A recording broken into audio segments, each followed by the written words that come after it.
दोस्तों नमस्कार, आप सभी का स्वागत है हमारे YouTube चैनल आनंदमय जीवन पर। आज की कहानी बड़ी ही रोचक और रहस्यमयी है। दोस्तों यह कहानी है महर्षि अष्टावक्र और ऋषि बादान्य की कन्या की। यह बात उस समय की है कि जब महर्षि अष्टावक्र ऋषि बादान्य की कन्या के रूप को देख करके मोहित हो गए। तब महर्षि अष्टावक्र उस सुंदर कन्या का हाथ मांगने के लिए उसके पिता ऋषि बादान्य के पास पहुंचे।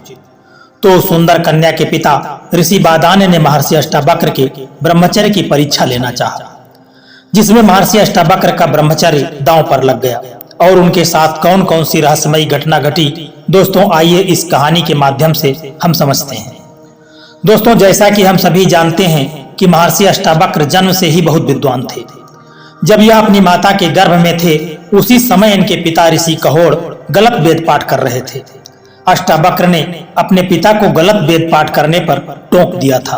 अजन्मे पुत्र के इस व्यवहार से महर्षि कहोड़ अधिक क्रोधित हो गए और अपने पुत्र को अपने क्रोध के कारण 8 जगह से टेढ़े हो जाने का श्राप दे दिया। कुछ समय के बाद जब अष्टावक्र जी का जन्म हुआ तो इनका शरीर 8 जगहों से टेढ़ा था। इसी कारण से इनका नाम अष्टावक्र पड़ा। दोस्तों अष्टावक्र के जन्म से पहले ही अष्टावक्र के पिता कहोड़ महाराज जनक के दरबार में अपने ज्ञान का प्रदर्शन करने के लिए गए थे। महाराज जनक के दरबार में बंदी नाम के एक विद्वान द्वारा शास्त्रार्थ में ऋषि कहोड़ को परास्त कर दिया गया। शर्त के अनुसार ऋषि कहोड़ को राजा जनक के दरबार में बंदी बना लिया गया। अष्टावक्र का जन्म उनके नलिहाल में हुआ। अष्टावक्र जब थोड़ा सा बड़े हुए तो अपनी माता से अपने पिता के बारे में सुन करके उनको बहुत दुख हुआ। उन्होंने निश्चय कर लिया कि एक बार वे महाराज जनक के दरबार में पहुंच करके अपने पिता को मुक्त कराएंगे। और कुछ दिन के बाद महाराज जनक के दरबार में अष्टावक्र पहुंचे और बंदी को शास्त्रार्थ में परास्त करके अपने पिता को मुक्त कराया।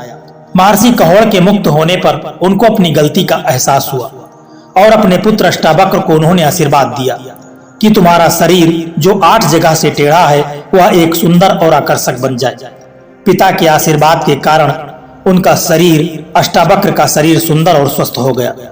दोस्तों यहाँ तक की कहानी तो लगभग सबको पता है, लेकिन इसके बाद महर्षि अष्टावक्र की नजर ऋषि बादान्य की कन्या पर पड़ी। उस सुंदर कन्या को देखते ही अष्टावक्र उस पर मोहित हो गए। दोस्तों आगे की कहानी बड़ी ही रोमांचक और रहस्यमयी है। यह रहस्यों से भरपूर है।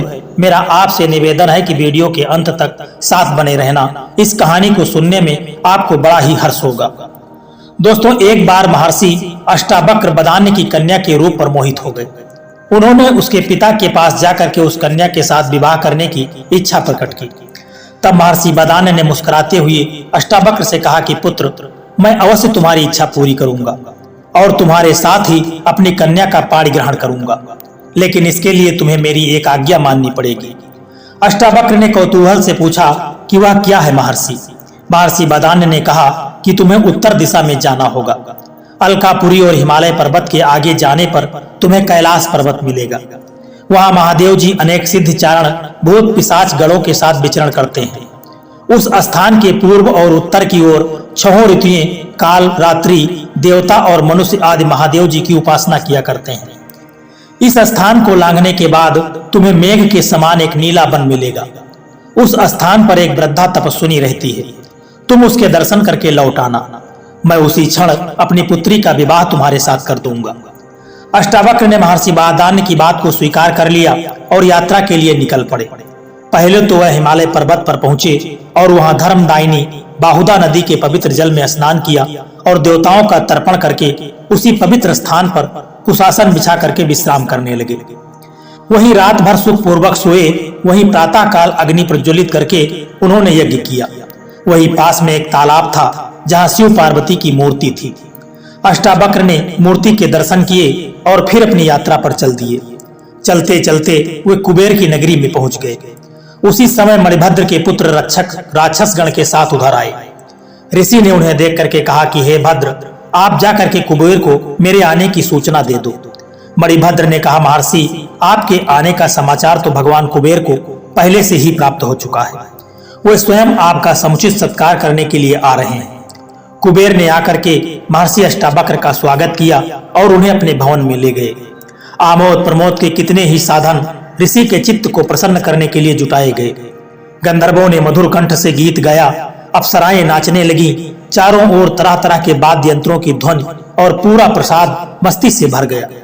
तपस्वी अष्टावक्र इसी तरह के आमोद प्रमोद से घिरे हुए 1 वर्ष तक निरंतर कुबेर के यहाँ रुके रहे। फिर उन्हें महर्षि बादान्य की आज्ञा की याद आई और उन्होंने कुबेर से चलने की आज्ञा मांगी। कुबेर ने और ठहरने का ऋषि से काफी आग्रह किया, लेकिन अष्टावक्र अपनी यात्रा पर निकल पड़े। वे कैलाश, मंदर और सुमेरु आदि पर्वतों को लांघ करके किरात रूपी महादेव के स्थान की प्रदक्षिणा करके उत्तर दिशा की ओर चल पड़े। कुछ ही आगे जाने पर एक सुंदर वन उन्हें दिखाई दिया। उस वन में एक दिव्य आश्रम था। उस आश्रम के पास अनेक रत्नों से विभूषित पर्वत, सुंदर तालाब और तरह तरह के सुंदर पदार्थ थे। देखने में वह कुबेर की नगरी से भी कहीं अधिक शोभायमान दिख पड़ता था। वहीं अनेक प्रकार के सोने और मणियों के पर्वत दिखाई देते थे, जिन पर सोने के विमान रखे हुए थे। मंदार के फूलों से अलंकृत मंदाकिनी कलकल निनाद करती हुई बह रही थी। चारों ओर मणियों की जगमगाहट से उस दिव्य वन की कल्पना श्री से भी ऊंची उठ जाती थी, लेकिन उनकी समता कहीं भी मस्तिष्क खोज नहीं पाता था। अष्टावक्र यह देख करके आश्चर्यचकित से खड़े थे। वे सोच रहे थे कि यहीं ठहर कर आनंद से विचरण करना चाहिए। इससे अधिक सुख और ऐश्वर्य और कहाँ मिल सकता है। अब वे अपने लिए एक उपयुक्त स्थान खोजने लगे और बढ़ करके उन्होंने देखा कि यह तो एक पूरा नगर है। इस नगर के द्वार पर जाकर के उन्होंने पुकार करके कहा कि मैं अतिथि हूँ, इस नगर के प्राणी मेरा उचित स्वागत करें। उसी समय द्वार से 7 परम सुंदर कन्याएं अतिथि के स्वागत के लिए निकल आईं। वे कन्याएं इतनी अधिक सुंदर थीं कि उन्हें देख करके अष्टावक्र ठगे से खड़े हो गए। जिसकी तरफ आंख उठाकर देखते उसे ही देखते रह जाते। इस तरह कुछ देर तक कामदेव ने ऋषि के अंतर में कोलाहल सा मचा दिया। वे कामोवेश में आकर के उन सुंदरियों को और देखने लगे और फिर उन्होंने अपने तपोबल से अपने मन को अपने बस में कर लिया। उन सुंदरियों ने कहा कि आइए भगवान, पधारिए, हम आपका स्वागत करती हैं। महर्षि एक भव्य प्रसाद के अंदर चले गए। वहां ही उन्हें एक सामने एक वृद्धा बैठी मिली। वह स्वच्छ वस्त्र पहने थी और उसके शरीर पर अनेक तरह के आभूषण थे। महर्षि को देखते ही वह वृद्धा उठ करके खड़ी हो गई और उनका समुचित स्वागत किया और स्वागत करके बैठ गई। महर्षि भी वहीं पास में बैठ गए। उन्होंने उस सुंदरी कन्याओं की तरफ बढ़ करके कहा, हे कन्याओं, तुम में से जो बुद्धिमती और धैर्यवती हो वही यहाँ पर रहे, बाकी सब यहाँ से चली जाएं। एक को छोड़ करके सभी कन्याएं वहां से चली गईं। वृद्धा वहीं बैठी रही। रात होने पर महर्षि के लिए एक स्वस्थ सैया की व्यवस्था कर दी गई। जब महर्षि सोने लगे तो उन्होंने उस वृद्धा से भी जाकर के अपनी सैया पर सोने के लिए कहा। उनके कहने पर वृद्धा अपनी सैया पर जाकर के लेट गई। रात्रि का 1 प्रहर ही बीता होगा कि वृद्धा जाड़े का बहाना करती हुई कांपती हुई महर्षि की सैया के पास आकर के लेट गई। महर्षि अष्टावक्र ने आदर के साथ उसे लेट जाने दिया। थोड़ी देर बाद ही वृद्धा कामातुर होकर अष्टावक्र के शरीर का आलिंगन करने लगी। यह देख करके महर्षि काष्ठ के समान कठोर और निर्विकार पड़े रहे। अष्टावक्र को इस तरह अविचलित देख करके वृद्धा ने कहा कि हे भगवान, पुरुष के शरीर का स्पर्श करने मात्र से ही स्त्री के अंग अंग में कामोद्दीपन हो उठता है। स्त्री उस समय किसी तरह अपने मन को अपने बस में नहीं रख सकती, यही उसका स्वभाव है। इसलिए आपके शरीर से स्पर्श के कारण मैं काम पीड़ा में जल रही हूँ।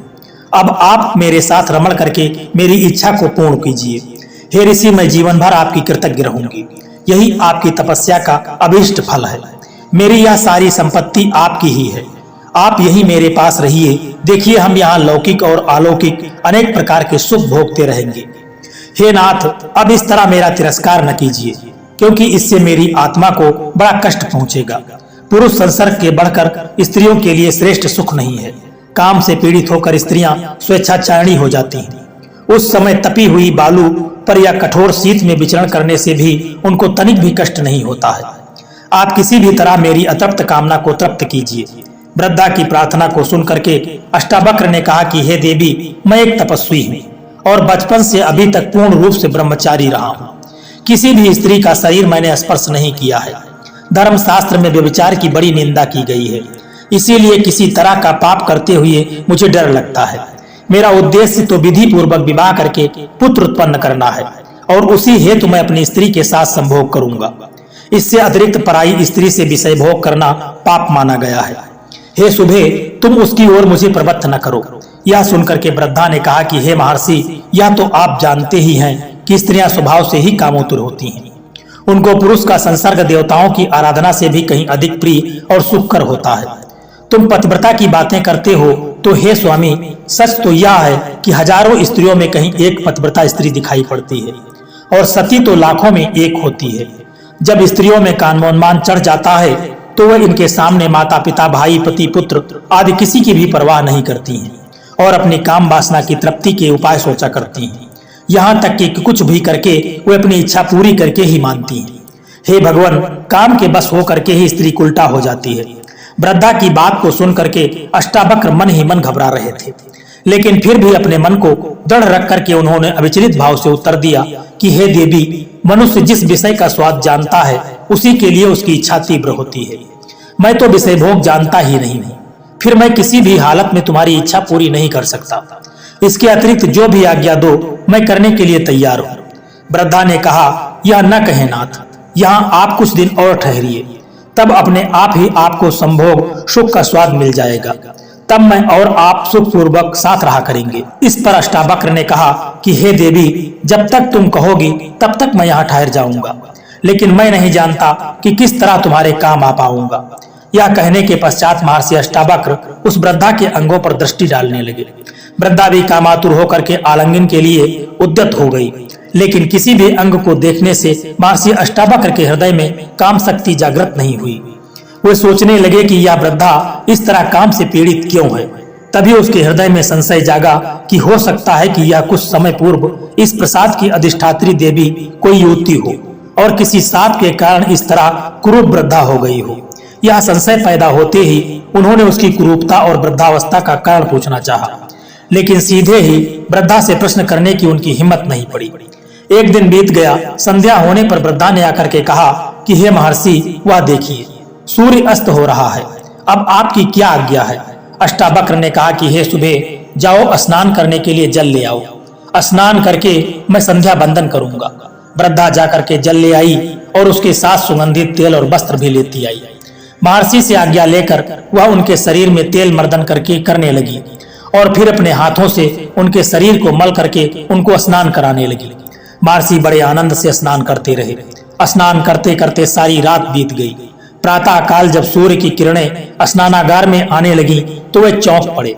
इसे कोई माया समझ करके वृद्धा से कहने लगे, सुबह क्या भोर हो गई या किसी तरह का यह छल है। वृद्धा ने कहा, भगवान वास्तव में भोर हो गई है। देखिए सूर्य भगवान प्राची में निकल आए हैं। महर्षि स्नान कर चुके। इसके बाद वृद्धा ने पूछा कि हे भगवान, अब मैं क्या करूं। अष्टावक्र कुछ भी उत्तर नहीं दे पाए और चिंतामग्न होकर के सोचने लगे। इसी बीच उत्तर की प्रतीक्षा न करती हुई वृद्धा उठी और अंदर से एक थाल सजा करके स्वादिष्ट भोजन ले आई। महर्षि भोजन करने लगे। फिर भोजन करते करते उन्हें पूरा दिन बीत गया। रात्रि आई। वृद्धा ने अलग अलग पलंग बिछवा दिए। महर्षि जाकर के अपने पलंग पर लेट गए और कुछ देर बाद उनको नींद आ गई। आधी रात्रि के समय वृद्धा फिर संभोग की इच्छा रखती हुई उनके पलंग पर आ गई। महर्षि सहसा जाग करके कहने लगे कि हे देवी, तुम व्यर्थ प्रश्न न करो, पर स्त्री के साथ संभोग के लिए मेरा हृदय गवाही नहीं देता है। यह कार्य मुझे धर्म विरुद्ध लगता है, इसलिए इसे त्याज्य समझ करके मैं इसमें कदापि प्रवृत्त नहीं होऊंगा। इस पर वृद्धा कहने लगी कि हे भगवान, आपकी शंका निर्मूल है। मैं स्वाधीन स्त्री हूँ। माता पिता या पति किसी का भी मेरे ऊपर अधिकार नहीं है। मेरे साथ सहवास करने के लिए आपको पर स्त्री गमन का दोष क्यों लगेगा। अष्टावक्र वृद्धा के तर्क के सामने परास्त होने लगे। तब सहसा उन्हें याद आया और उन्हें पूर्ण दृढ़ता के साथ कहा कि हे देवी, तुम्हारा यह कहना कि तुम स्वाधीन हो, निराधार हो, प्रजापति ने कहा है कि स्त्री जाति कभी भी स्वाधीन नहीं हो सकती। वृद्धा ने कौतूहल बस पूछा, क्यों। अष्टावक्र ने कहा कि हे सुबह, प्रजापति ने कहा है कि लोक में कोई भी स्त्री स्वाधीन नहीं है। बाल्यावस्था में माता पिता, यौनावस्था में पति और वृद्धावस्था में पुत्र स्त्रियों की रक्षा करते हैं, इसीलिए वह इन्हीं के अधीन रहती हैं। फिर बताओ तुम किस प्रकार से स्वतंत्र हो। अष्टावक्र के तर्क के साथ किसी तरह न उलझते हुए वृद्धा ने दूसरा पैंतरा लेकर के कहना प्रारंभ किया कि हे देव, मैं इस समय काम से पीड़ित हूँ और आपके साथ संभोग की कामना करती हूँ। कामातुर स्त्री की इच्छा को यदि पुरुष पूर्ण नहीं करता तो उसे पाप लगता है। वृद्धा के इतना कह देने पर भी अष्टावक्र अडिग रहे और उसी दृढ़ता के साथ कहने लगे कि हे सुबह, साधारणतया मनुष्य काम क्रोध आदि दोषों के वशीभूत होकर के इस संसार में कितने ही जघन्य अपराध कर डालता है, लेकिन मैंने कठोर संयम से अपने मन को अपने बस में कर लिया है। तुम किसी भी तरह उसको विचलित नहीं कर पाओगी, इसीलिए तुम्हारा इस तरह का आग्रह करना व्यर्थ है। जाओ अपने पलंग पर चली जाओ। अब तो वृद्धा को गहरा धक्का लगा, लेकिन फिर भी उसने धैर्य नहीं छोड़ा। वह फिर आशा लेकर के अष्टावक्र से बोली कि हे महर्षि, यदि आप मुझे पर स्त्री समझते हैं और इसी कारण पाप समझ करके संभोग करते हुए डरते हैं तो मुझे अपनी स्त्री बना लीजिए। मैं इसके लिए सहर्ष तैयार हूँ। आप विश्वास रखिए, मैं अभी तक कुंवारी हूँ। इससे आपको किसी भी तरह का पाप नहीं लगेगा और मेरी काम पीड़ा भी शांत हो जाएगी। अब तो अष्टावक्र एक अजीब पैसोपेश में पड़ चुके थे। उन्हें कोई उत्तर नहीं दिखाई पड़ रहा था। चिंता के भार से उन्होंने अपना सिर नीचे झुका लिया। कुछ ही क्षणों के बाद जब उन्होंने कुछ कहने के लिए अपना मुंह ऊपर उठाया तो उनकी दृष्टि उस स्त्री पर पड़ी तो महान आश्चर्य के कारण वे सहसा हिल उठी। वह वृद्धा एक 16 वर्ष की अत्यंत सुंदरी कन्या का रूप धारण करके सामने बैठी मुस्कुरा रही थी। अष्टावक्र ने अधीर होकर के पूछा कि हे देवी, यह तुम्हारा कैसा रूप है? मेरी समझ में कुछ भी नहीं आ रहा है कि तुम कौन हो। तुम्हारा रूप देख करके अब तो मेरे रोम रोम में एक मादकता भर गई है और मेरे अंदर कामोद्दीपन हो उठा है। लेकिन मुझे महर्षि बदान्य की सुंदरी कन्या का भी ध्यान है, जिसके कारण मैं इस कठिन परीक्षा के लिए अपने स्थान से चला आया हूँ। इसीलिए मैं तुम्हारे साथ किसी भी प्रकार का संसर्ग तो नहीं कर सकता, लेकिन तुम्हारा परिचय प्राप्त करने के लिए अवश्य लालयित हूँ। बताओ कल्याणी, तुम कौन हो? उस कन्या ने मुस्कुराते हुए कहा कि हे महर्षि अष्टावक्र, स्वर्ग मृत्यु आदि सभी लोकों के स्त्री पुरुषों के विषय में वासना पाई जाती है। मैं पर स्त्री गमन के लिए आपके मन को विचलित करने के लिए आपकी परीक्षा ले रही थी, लेकिन अपने कठोर संयम के कारण आपने धर्म की मर्यादा को नहीं छोड़ा। इसीलिए मेरा विश्वास है कि जीवन में आप कभी भी किसी प्रकार का कष्ट नहीं भोगोगे। मैं उत्तर दिशा हूँ। स्त्रियों के चपल स्वभाव का प्रदर्शन करने के लिए ही मैंने यह वृद्धा का रूप रखा है। इससे आप यह जान लीजिए भगवान कि इस संसार में वृद्धावस्था को प्राप्त स्त्री पुरुषों को भी काम सताता है।